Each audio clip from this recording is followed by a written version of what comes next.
Parkland Hospital, there has been a shooting. Parkland Hospital has been advised to stand by for a severe gunshot wound. That's an unconfirmed report that the president was hit in the head. The president's wife, Jfk Kennedy, was not hurt. She walked into the hospital at her husband's stretcher side. The President of the United States is dead.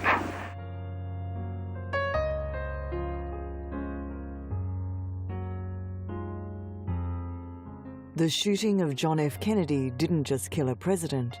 It shattered a nation, devastated the global community, and was one of the most shocking public events of the 20th century.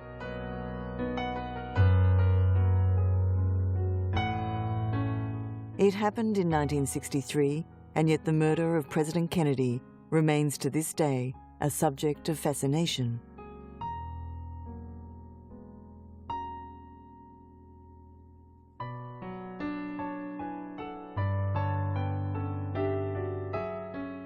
On November 22, 1963, the President and the First Lady journeyed to Dallas on a campaign trip.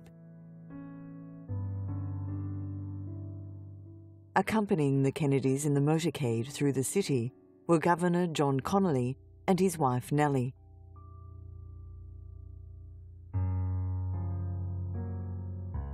As it moved through Dealey Plaza, the presidential limousine was fired upon. Governor Connally was wounded. President Kennedy, who was hit twice, was killed. The dramatic course of events led many to wonder whether a conspiracy was afoot.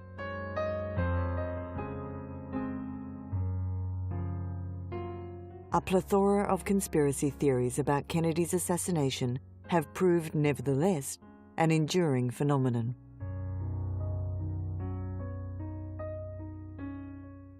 For many Americans, the murder of John F. Kennedy would remain one of the most wrenching public events of their lifetimes.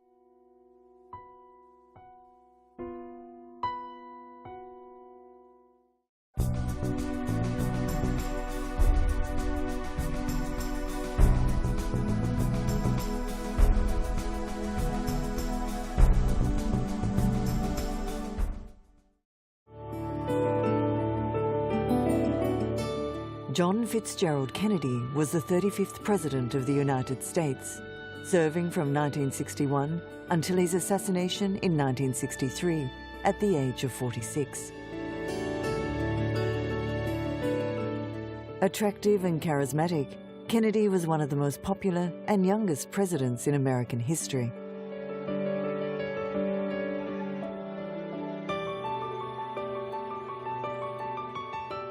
On Thursday the 21st, the President and First Lady arrived in San Antonio to deliver a dedication speech for U.S. Air Force School of Aerospace Medicine at Brooks Air Force Base.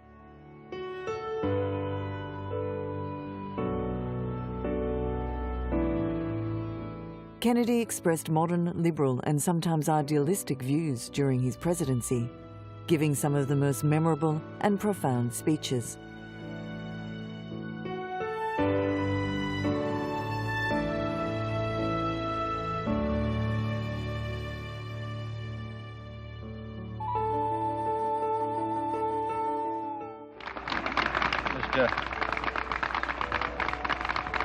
Thank you. Mr. Secretary, Governor, Mr. Vice President, Senator, members of the Congress, members of the military, ladies and gentlemen. For more than 3 years, I've spoken about the new frontier. This is not a partisan term, and it's not the exclusive property of Republicans or Democrats. It refers instead to this nation's place in history, to the fact that we do stand on the edge of a great new era, filled with both crisis and opportunity, an era to be characterized by achievement and by challenge.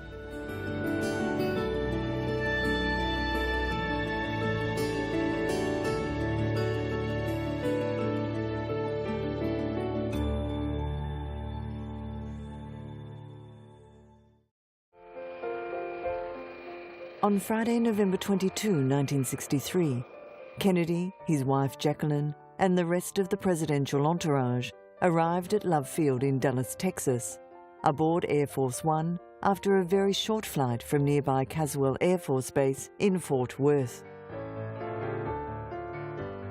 The motorcade cars had been lined up in a certain order earlier that morning. The original schedule was for the President to proceed in a long motorcade from Love Field through downtown Dallas and end at the Dallas Business and Trade Mart. The original scheduled route had the motorcade continue straight onto Main instead of turning onto Houston, but it was discovered that Elm Street provided the only direct link from Dealey Plaza to the Stemmons Freeway.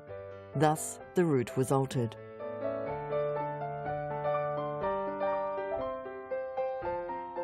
The presidential motorcade began its route without incident, stopping twice so President Kennedy could shake hands with some Catholic nuns.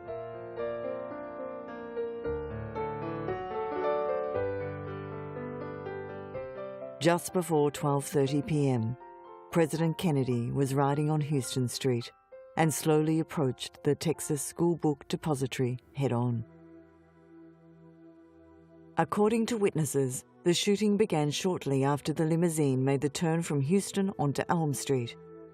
Most of these witnesses recalled the first shot happened after the president had started waving with his right hand.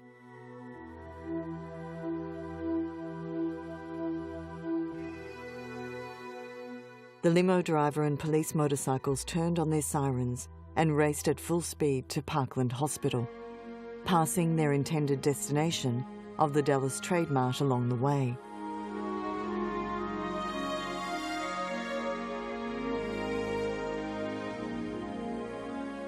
President Kennedy was pronounced dead shortly after arrival at Parkland Memorial Hospital.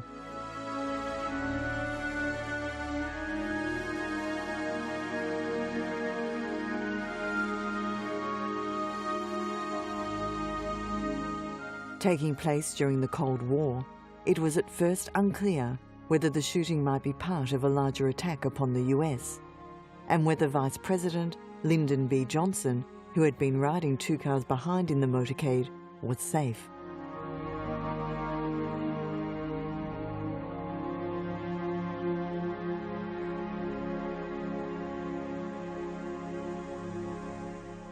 Around the world, there was a stunned reaction.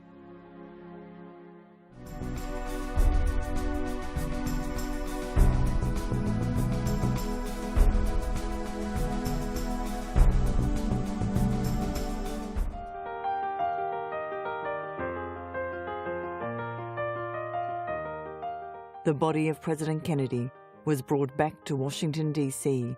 and placed in the East Room of the White House for 24 hours. Vice President Johnson took the oath as president on board that flight.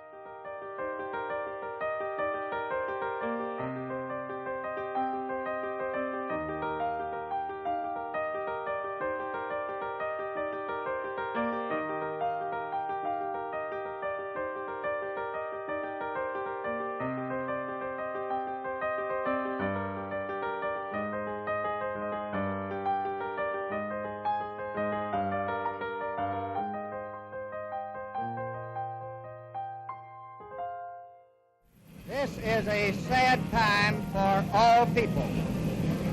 We have suffered a loss that cannot be weighed. For me, it is a deep personal tragedy. I know that the world shares the sorrow that Mrs. Kennedy and her family bear. I will do my best. That is all I can do. I ask for your help and God's. The news shocked the nation. Men and women wept openly. People gathered in department stores to watch the television coverage, while others prayed. Traffic in some areas came to a halt as the news spread from car to car. Schools across the US dismissed their students early. Anger against Texas and Texans was reported from some individuals. Various Cleveland Brown fans carried signs at the next Sunday's home game against the Dallas Cowboys, decrying the city of Dallas as having killed the president.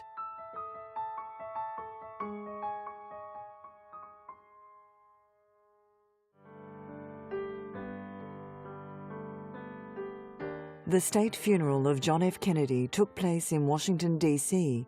during the 3 days that followed his assassination.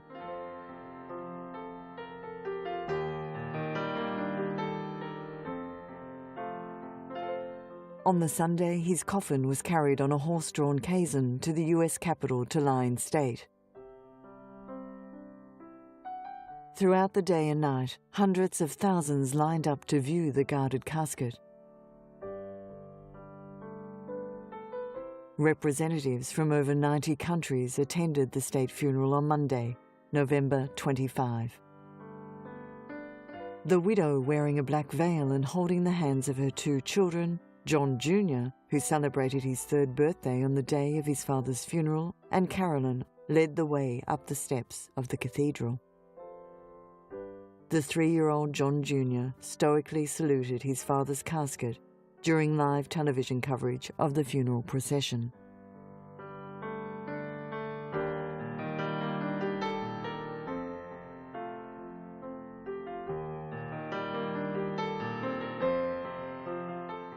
After the Requiem Mass, the late president was laid to rest at Arlington National Cemetery in Virginia.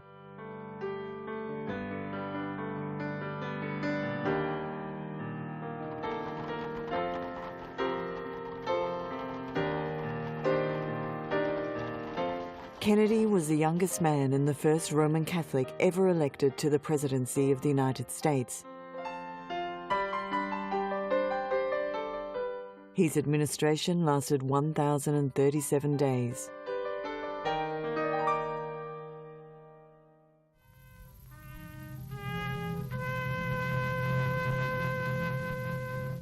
Even though his term in office was short, it was not without incident.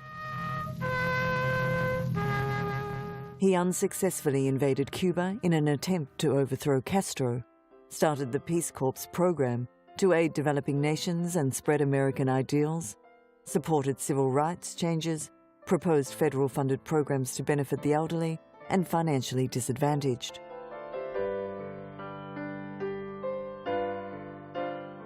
Decades after his assassination in November 1963, John F. Kennedy still rides high in public opinion polls in America, and he is seen as one of the greatest presidents the United States has known.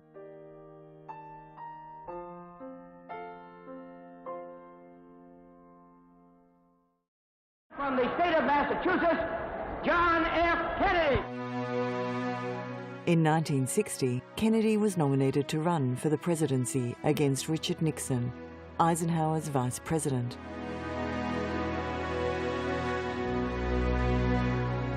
During Kennedy's nominating speech, he set forward his ideas of a new frontier. I can assure all of you here who have reposed this confidence in me that I will be worthy of your trust. We will carry the fight to the people in the fall, and we shall win.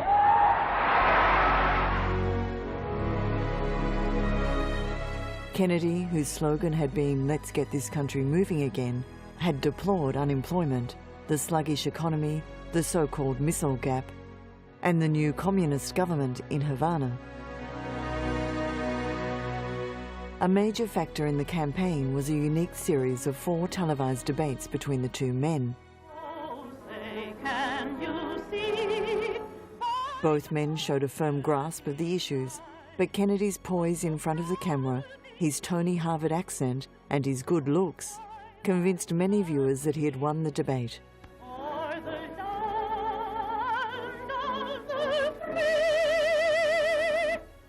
In his memorable inaugural address, he called upon Americans to bear the burden of a long twilight struggle against the common enemies of man, tyranny, poverty, disease, and war itself.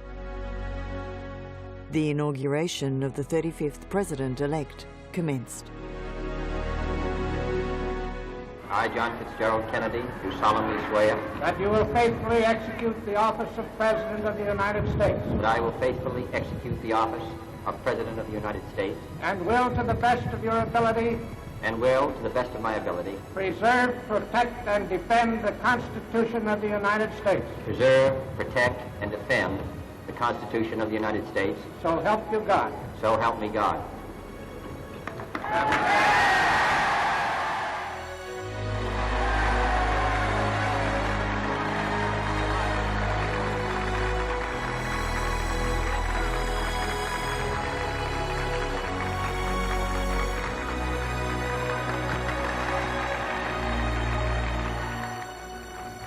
My fellow citizens of the world, ask not what America will do for you, but what together we can do for the freedom of man.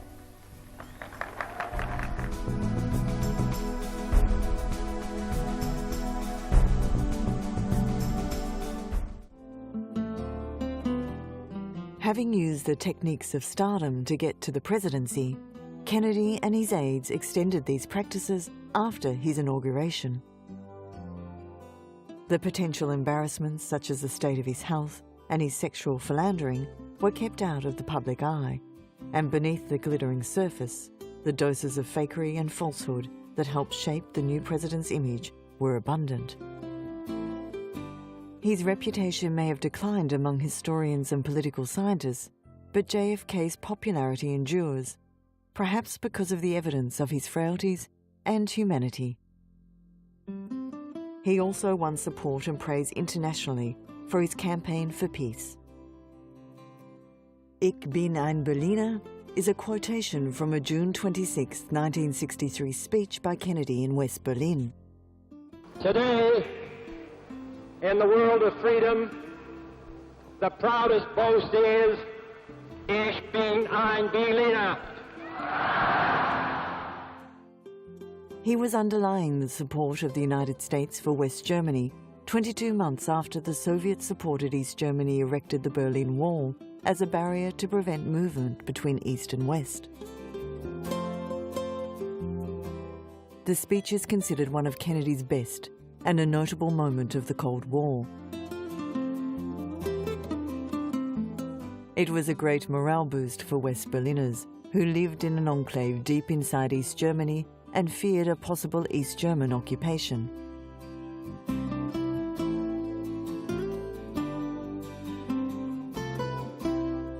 On October 14, 1962, CIA U-2 spy planes took photographs in Cuba of intermediate-range ballistic missile sites under construction by the Soviets in previous months.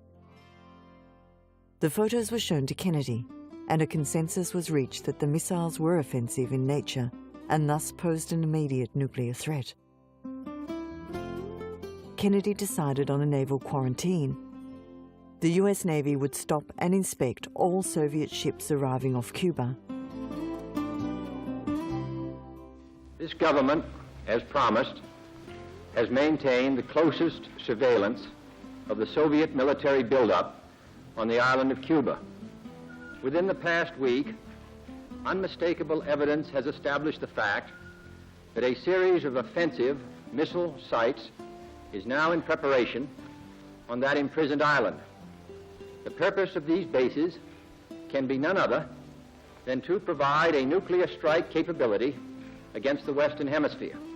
To halt this offensive buildup, a strict quarantine on all offensive military equipment under shipment to Cuba is being initiated. This crisis had brought the world closer to nuclear war than at any point known before or since.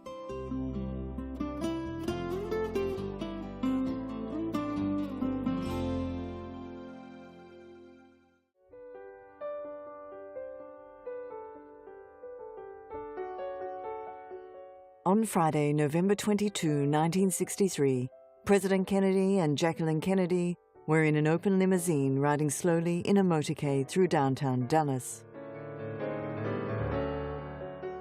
At 12:30, the president was struck by 2 rifle bullets, one at the base of his neck and one in the head. The first hour after the shooting, before his death was announced, was a time of great confusion. Lee Harvey Oswald, a 24-year-old Dallas citizen, was accused of the slaying. 2 days later, Oswald was shot to death by Jack Ruby, a local nightclub owner with connections to the criminal underworld, in the basement of a Dallas police station. He's been shot. He's been shot. Lee Oswald has been shot. A presidential commission headed by the Chief Justice of the United States, Earl Warren, later found that neither the sniper nor his killer was part of any conspiracy, domestic or foreign, to assassinate President Kennedy.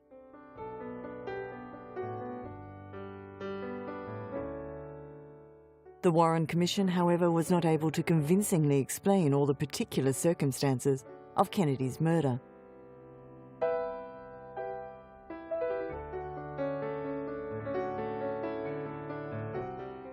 In 1979, a special committee of the US House of Representatives declared that although the president had undoubtedly been slain by Oswald, acoustic analysis suggested the presence of a second gunman who had missed.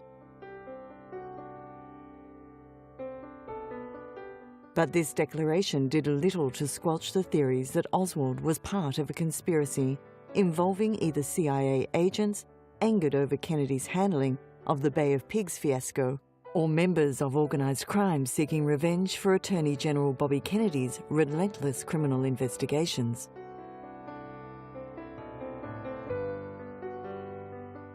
This much we can stipulate. President John F. Kennedy was assassinated on November 22, 1963.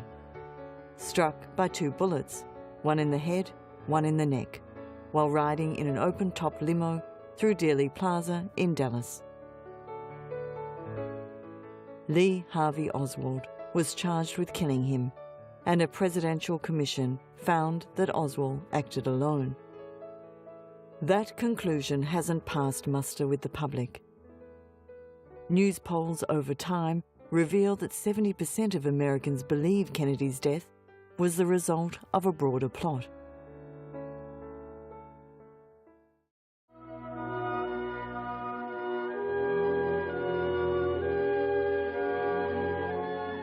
Was Kennedy killed by CIA agents acting either out of anger over the Bay of Pigs or at the behest of Vice President Lyndon Johnson? By KGB operatives? Mobsters mad at Kennedy's brother for initiating the prosecution of organised crime rings? Kennedy's assassination, the most notorious political murder of the 20th century, remains a source of bafflement, controversy and speculation.